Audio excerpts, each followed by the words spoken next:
Well, welcome back, Wolfpack. Verlis here, and today we're going to be checking out the current state of Pokemon Let's Go Pikachu and Eevee, because it's such a weird game when it comes to the online connectivity, that this is one of the most accessible, if not the most accessible Pokemon game when it comes to playing online, because you can just get a random trade or random battle as simply as this. And if you just want to battle one of your friends, you can hit them up and almost instantly. No friend code sharing, nothing like that. You say, hey, you want a Pokemon friendlies and Pokemon Let's Go? Sure, 2 Bulbasaurs and a Pidgey. Done, you're in.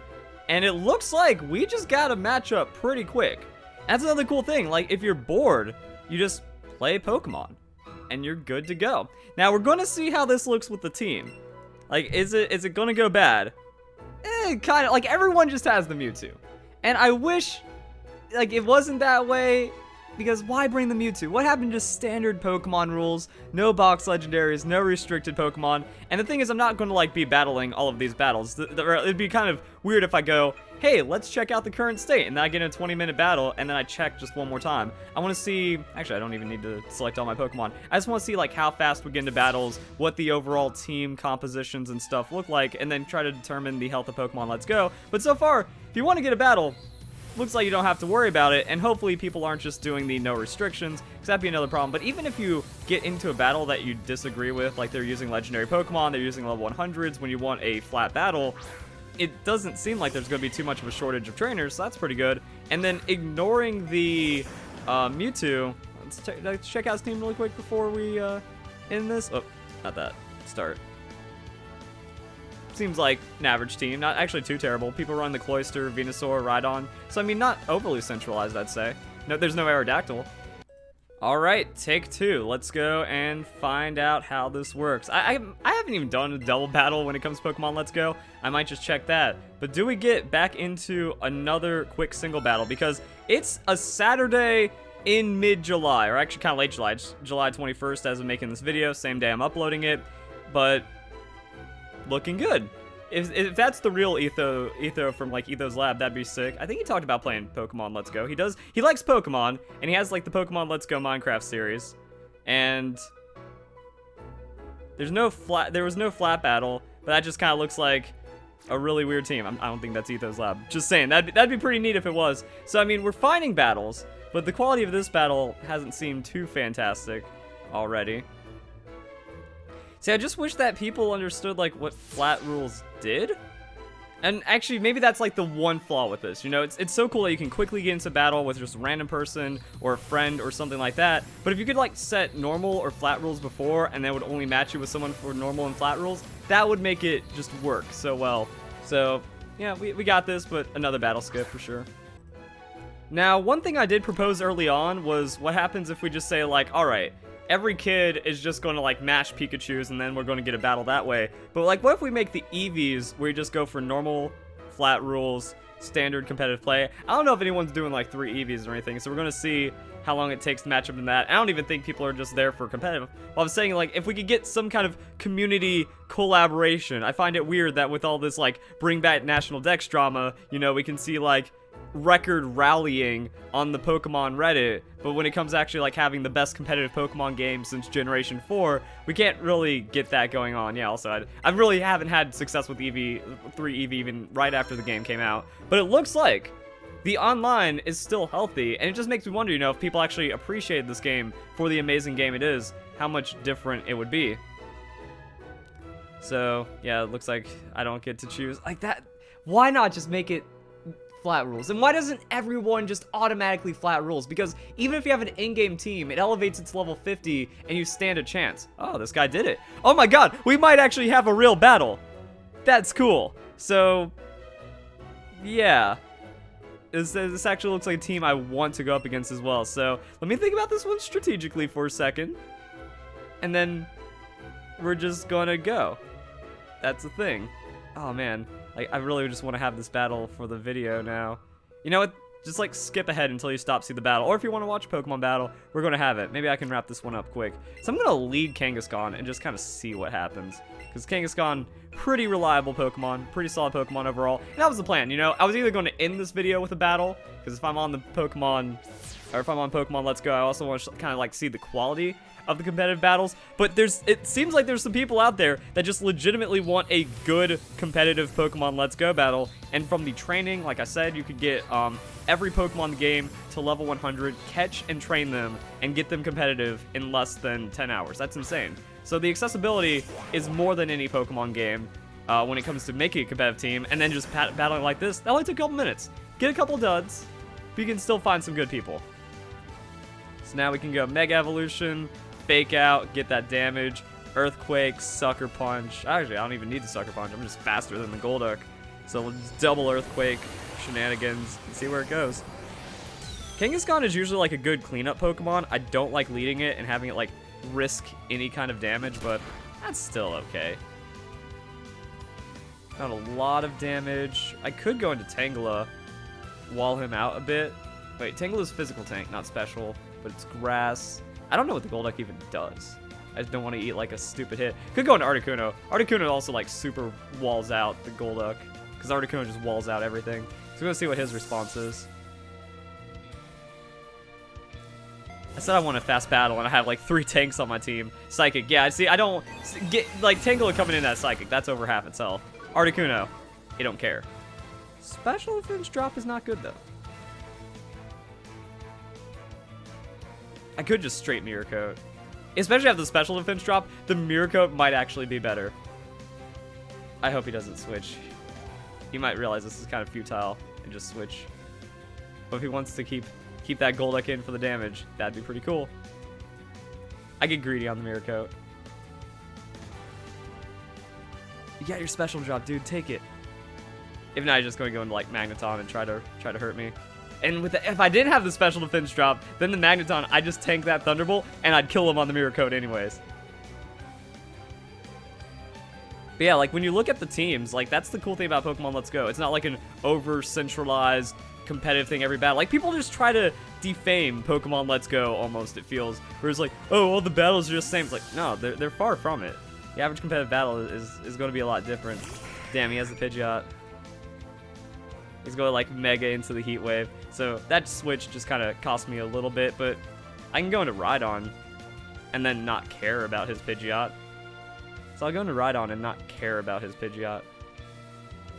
But again, if I didn't lose that special defense, I'd stick in that Heat Wave. I'm going to KO whatever he has with that Mirror Coat.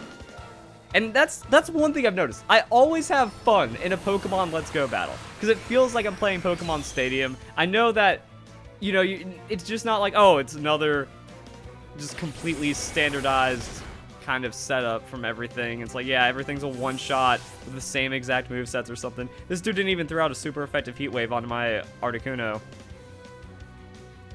He's trying to set up on it. Maybe think I'm going to spam the Mirror Coat. Ooh, that means I can't just Heat Wave kill his Articuno or his Pidgeot as I want.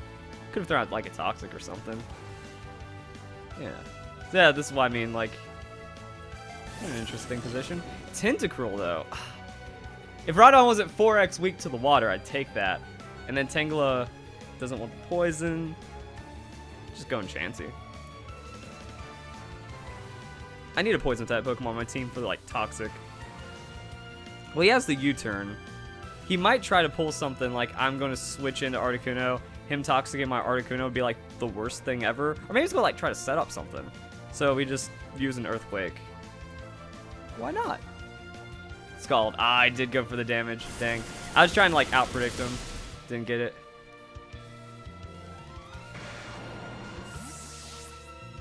That still doesn't like put me in a good position. I can Kangaskhan, Fake Out, Earthquake him, or just straight Earthquake him.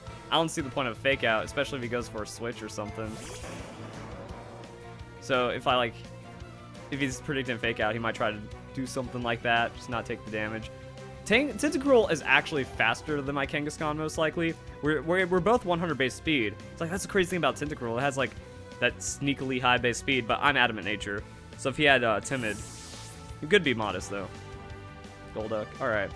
So now is he just gonna give up his Golduck on that? Earthquake isn't enough because after the Fake Out damage, I'm just gonna use Earthquake again.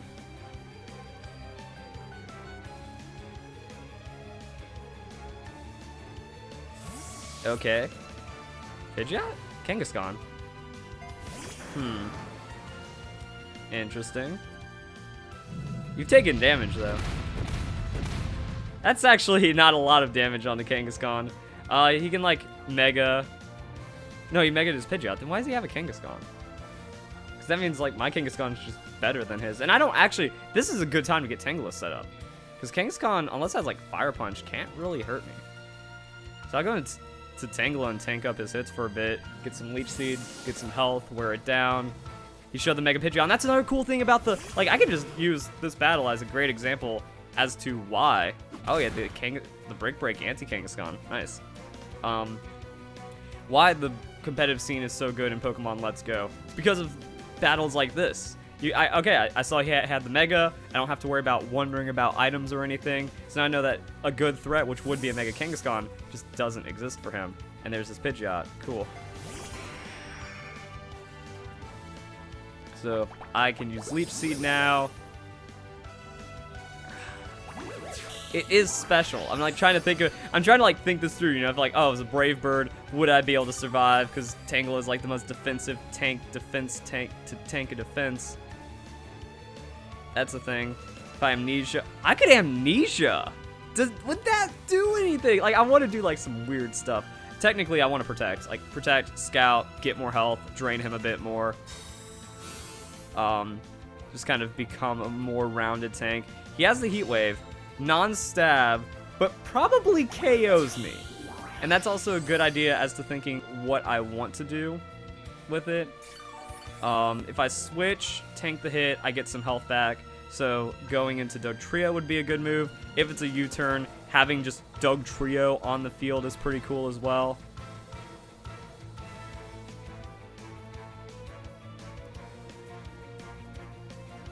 Actually, he doesn't really have too many options against Dugtrio.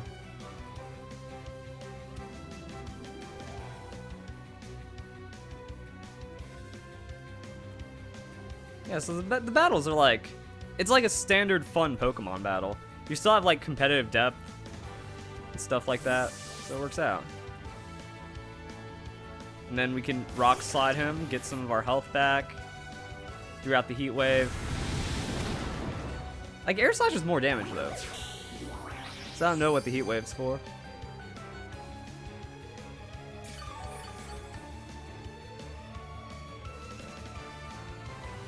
Except Pidgeot is faster than Dugtrio. I didn't think that one through fully, did I? And I want to preserve my Dugtrio for the Gengar, so I was just kind of like a needless switch. Because Sucker Punch isn't enough damage. I was like, oh yeah, Pidgeot is a 121 speed, so I have to think more than that. The Rock Slide hurts him. Actually, I survived the next Heat Wave because of that healing, though. And he might just U-turn me. And if he U-turns, his whole team is like weak to my Earthquake. Well, Tentacruel, Gengar, Magneton, that's all I was meaning from that. So it depends on what he does with this Pidgeot. I didn't pay attention to the exact damage numbers, but I think we live. If we die, then oops. And he might just go for the U-turn, in which case, Earthquake, Rock Slide into Earthquake like KOs any switch he has. Oh wait, I am faster? Unless it's modest. Damn. Damn. Okay, so he's roosted. That doesn't do anything. He just loses health, so I think he dies and I get free health off of that.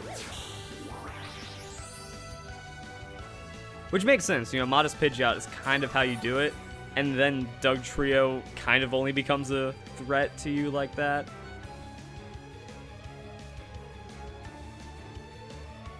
It's interesting, for sure. But I do slightly more than half his health. That's another cool thing. It's like no Life Orb on the Dugtrio, no weirdness on the EVs because candies don't apply in normal battles or flat battles like this. So yeah, we're in a funky position right now. It's pretty neat because of it. All right, and like I said, pretty much nothing he has is gonna like that. It's like, cool, you brought in a Magneton. And now you're going to eat 4x against an Earthquake. Like, I don't know what his plan is. Like, is this like, okay, I'm just going to give it up? Or is it, no, I can't survive a 4x no matter what. I'm like, is it pulled and it knows how to survive an Earthquake? So yeah, the Dugtrio cleanup might happen here pretty quick now. Because I think he was like, oh, I'm just gonna switch and survive that rock slide, and then not thinking through the earthquake too much. Because now what comes in? Gengar to not die to earthquake and survive with like 5 health? Or is Kangaskhan to do a thing, kind of? I mean, saw the Brick Break. He didn't fake out my Kangaskhan, even though he had the potential to. I don't want, like, I can just wait for Dugtrio to come back in after something dies, and then Dugtrio, like, Dugtrio is my win condition. So I can actually go Kangaskhan to match his Kangaskhan and then do some nasty things to him. Could have gone Tangela again, because, like, Tangela tanks, Leech Seed, cycles, whatever. Oh, wow, yeah, he went for the Brick Break. Good for him. Now, it is a super effective hit, but not a lot behind it, and that's okay. So now fake him out, get an Earthquake. Like, Kangaskhan's just beefy. And I can respect that.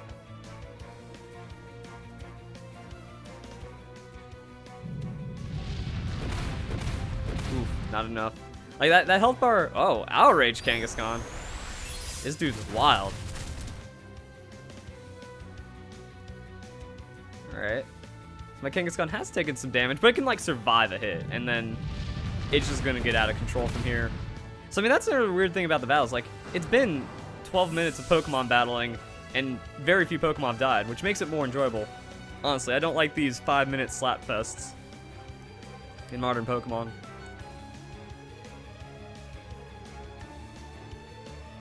So yeah, this is what happens. You play on Pokemon Let's Go, and you just, like, hop into a good battle. Ice Punch. Oh. Does that Pidgeot not have IVs? For me to outspeed it like that. Huh. I mean, even with, like, the Dugtrio thing, that would have been pretty fancy. Because I could just Sucker Punch him. So, like, I don't think it affected the Dugtrio matchup too much. Because, like, if he attacked me instead of roosting, I survive. Blah, blah, blah. Stuff happens. Sucker Punch, less damage than Earthquake. Probably don't want to get outsped, though. However, if he doesn't have IVs, we're probably safe, but it's still a KO anyways. And everything's looking good. Yeah, it took a little bit to break, but then we were fine.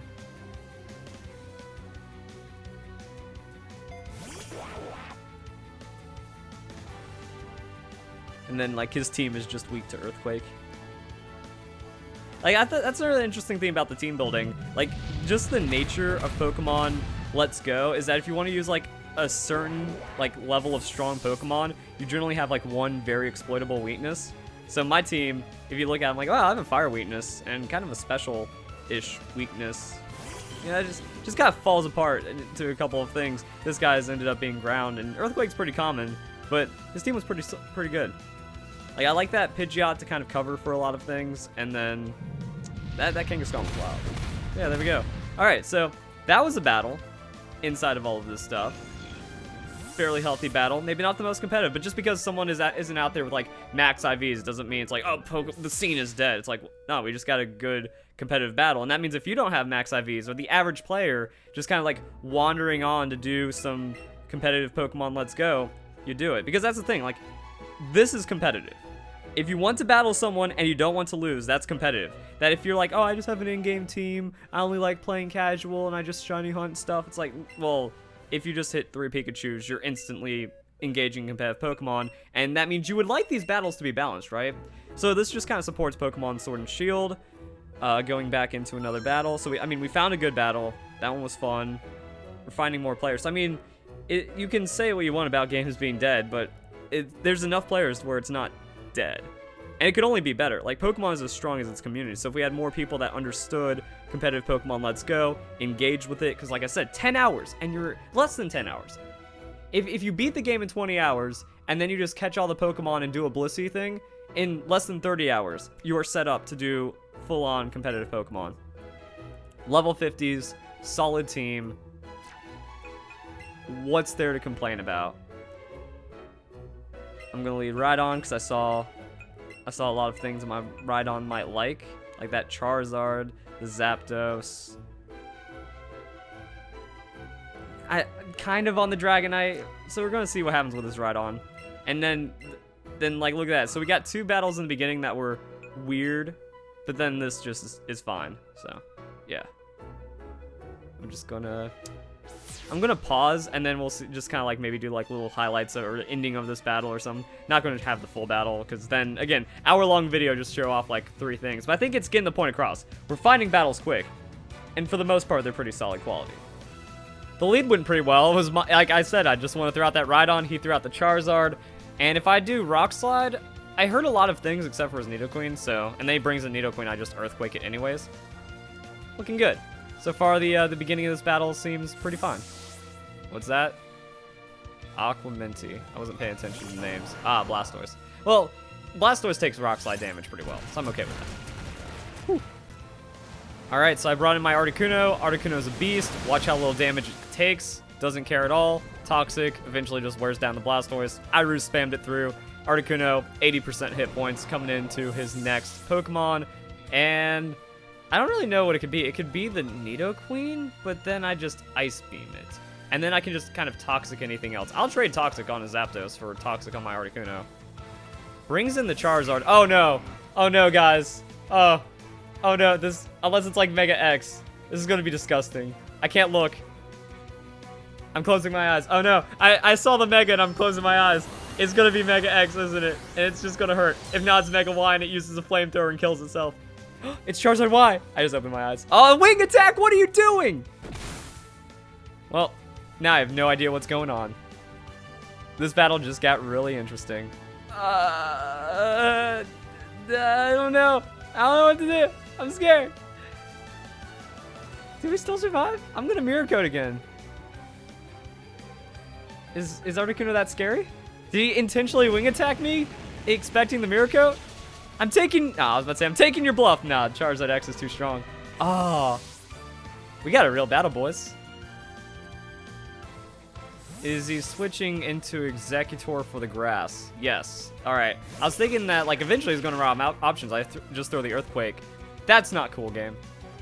So Executor was pretty free, you know, just bringing Kangaskhan Ice Punch. That Giga Drain did so much damage. Executor hurts. It has a pretty high special, and Earthquake not enough, but the Thunderbolt response. I don't know what kind of switch he was predicting on that one, but maybe just thinking like, oh, my Kangaskhan's going to be a little scared, you know? I'm going to throw out the Ice Punch just in case he like, oh, Earthquake, so that means going to Dragonite, or maybe it's Charizard.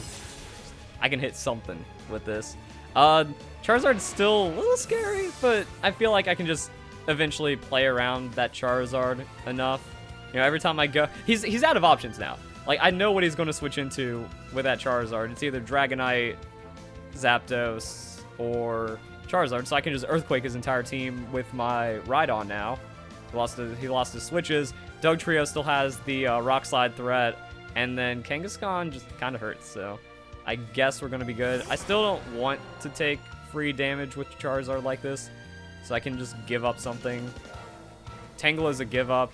I don't think that's just worth a give up, but then Chansey, Wing Attack's not a lot of damage, and it's a special tank, so we're going to see how much damage Chansey takes with this. And then we have like Fake Out and all kinds of stuff, so yeah, like the battle's wrapped up, but it's going to take a little bit of work to get there. Oh, the burn sucks. I am so unlucky. I missed Toxic, Rock Slide, and got burned on a Flamethrower.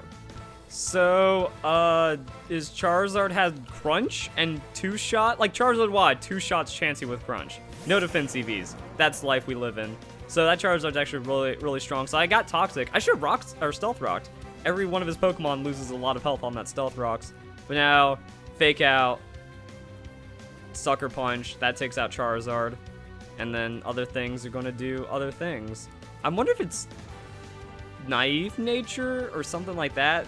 That way it's still pretty fast, but I'm going to see what he does. Because Zapdos is still kind of sucky for me to go up against. Or he can just lose this Charizard, which is kind of a threat to me. Fake Out, Toxic, Sucker Punch. I think that was actually the good play to make. If he switches, that's okay, because I can just Ice Punch whatever comes in. I prefer to have Kangaskhan alive. so that way I can Ice Punch his Dragonite. Oh, yeah, so wasn't enough to take it out. Not enough to take out my Kangaskhan. Okay, Kangaskhan needs to stay alive for this Dragonite. If he goes in Dragonite, that's Ice Punch. If he goes in Zapdos, I'm switching into Tangela. We stall it out, GG. Something like that. Okay, that's pretty funny. Tangela's health is where it is right now from a Drill Peck and a Thunderbolt. Thunderbolt didn't do 50%, and Drill Peck didn't do 50%. I was kind of scared of the Drill Peck, but Tangela's defensive tank, so it survives, which means the special defense is so low that Thunderbolt is more threatening. It's just a fun game like that. So, I don't think I can protect enough through it, unless, like, weird stuff happens. But, like, there's some weird things I could do. He's still going for that Drill Peck. I was like, I could switch into Dugtrio, have Zapdos just keep losing health from the Leech Seed, and then things are going to happen like that, and then maybe Tangela can come back in at some point and do a thing. I could go for the Double Protect. Alright, let's risk it for the biscuit, because then I get a Mega Drain, and that's just more slight little bits of damage. Aw. Drill Peck? Yeah, it's going to be enough. Okay. But then, things are happening. We'll just see how this battle ends. Okay, this is going to be interesting. Zapdos is going to Roost, and I'm going to Earthquake. Let's do it. Let's see that Roost. No! That's not what you're supposed to do!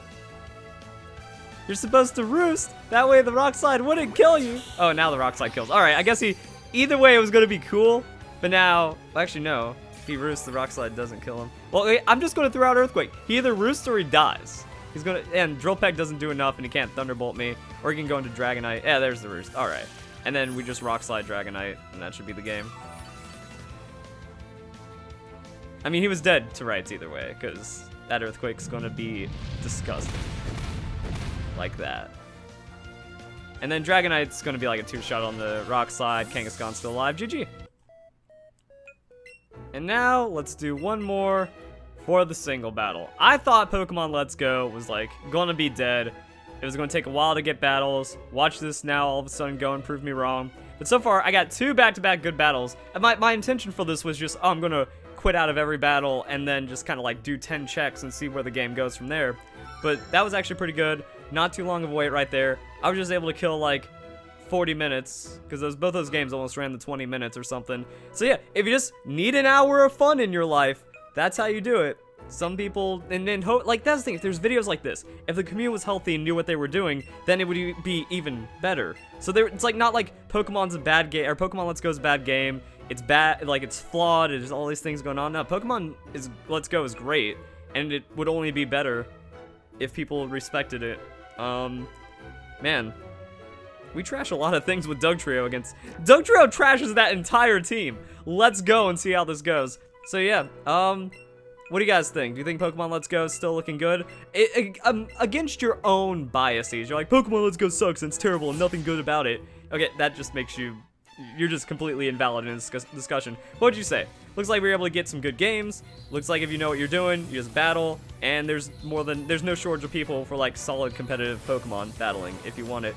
So if you guys enjoy the video, hope you all have a nice day. Thank you very much for watching. The Gyarados is like the only thing I hate, because like Dugtrio doesn't ruin Gyarados' life as much as I would like. But yeah, there we go. We got some battles, we got to just kind of fill in the blanks, you know? It was fun.